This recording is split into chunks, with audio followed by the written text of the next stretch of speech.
Halo pemirsa, selamat datang di EdiNews Matematika SD, program yang membahas berbagai fenomena dalam dunia pendidikan, khususnya pembelajaran matematika di sekolah dasar.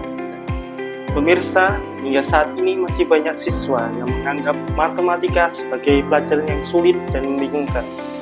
Hal ini menunjukkan bahwa pelajaran matematika belum sepenuhnya menekankan pemahaman konsep secara mendalam.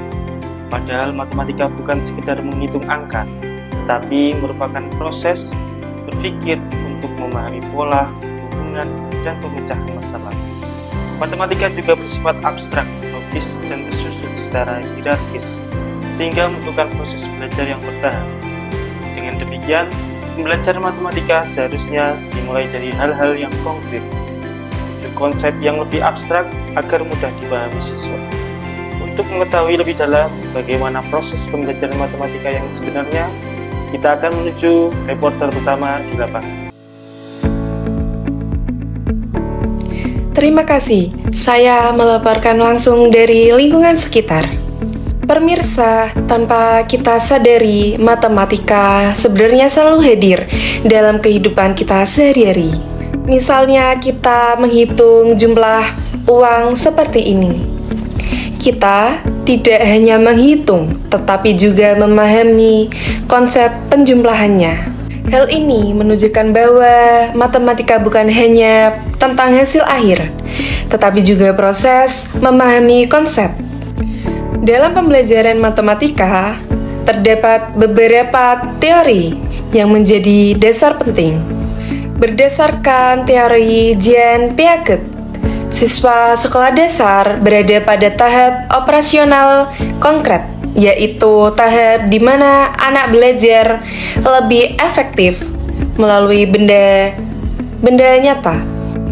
Artinya, siswa akan lebih mudah memahami konsep jika diberikan pengalaman langsung. Selain itu, berdasarkan teori Jerome Bruner, pembelajaran matematika melalui 3 tahap, yaitu enaktif atau disebut langsung, yang kedua ikonik, yaitu gambar, dan yang ketiga yaitu simbolik, yaitu angka. Hal ini berarti siswa perlu belajar dari benda nyata terlebih dahulu sebelum memahami simbol matematika. Selanjutnya, berdasarkan teori Levi-Gotsky, pembelajaran juga dipengaruhi oleh interaksi sosial dan bimbingan guru. Guru berperan menjadi fasilitator yang membantu siswa memahami konsep melalui arahan dan dukungan. Dengan demikian, pembelajaran matematika harus melibatkan aktivitas nyata, interaksi, dan bimbingan yang tepat. Dapat disimpulkan bahwa pemahaman konsep merupakan kunci utama belajar matematika. Kembali ke studio selanjutnya. Terima kasih atas laporannya. Pemirsa, dalam mendukung pembelajaran matematika yang bermakna, saat ini digunakan kurikulum merdeka. Hal ini menunjukkan bahwa pembelajaran tidak hanya berfokus pada hasil akhir, tetapi juga pada proses berpikir dan perkembangan siswa. Dalam kurikulum merdeka, terdapat beberapa komponen penting, yaitu capaian pembelajaran atau CP, yang menunjukkan kompetensi yang harus dicapai siswa. Tujuan pembelajaran atau TP, yaitu target yang ingin dicapai dalam setiap pembelajaran. Alur tujuan pembelajaran atau ATP, yaitu urutan pembelajaran yang sistematis. Selain itu, kurikulum ini juga menekankan pembelajaran yang berpusat pada siswa dan sesuai dengan karakteristik pada serta kebutuhan mereka. Dengan demikian, guru memiliki kebebasan untuk merancang pembelajaran yang kreatif dan juga inovatif.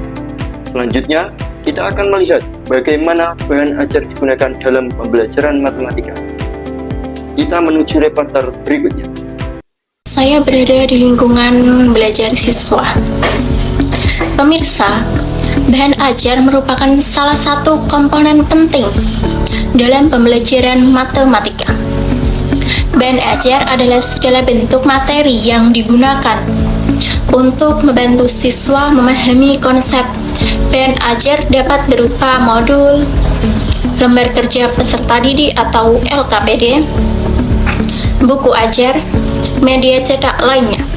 Hal ini menunjukkan bahwa bahan ajar tidak hanya sebagai pelengkap, tetapi sebagai alat utama dalam pembelajaran. Sebagai contoh, konsep pecahan dapat diajarkan menggunakan kue. Jika kue dibagi menjadi 2, maka setiap bagian disebut 1/2. Dengan demikian, siswa dapat memahami konsep pecahan secara nyata, bukan hanya melalui angka. Dalam pengembangannya, bahan ajar harus kontekstual, menarik, sesuai dengan tingkat perkembangan siswa, serta mudah dipahami. Dapat disimpulkan bahwa bahan ajar yang baik akan membantu siswa memahami matematika secara lebih efektif. Kembali ke reporter berikutnya. Terima kasih. Saya saat ini berada di lokasi pembelajaran interaktif. Pemirsa, kita mengetahui bahwa matematika merupakan ilmu yang bersifat abstrak. Artinya, konsep-konsep dalam matematika tidak dapat dilihat secara langsung oleh siswa. Oleh karena itu, dibutuhkan media pembelajaran sebagai jembatan agar siswa lebih mudah memahami materi yang disampaikan oleh guru.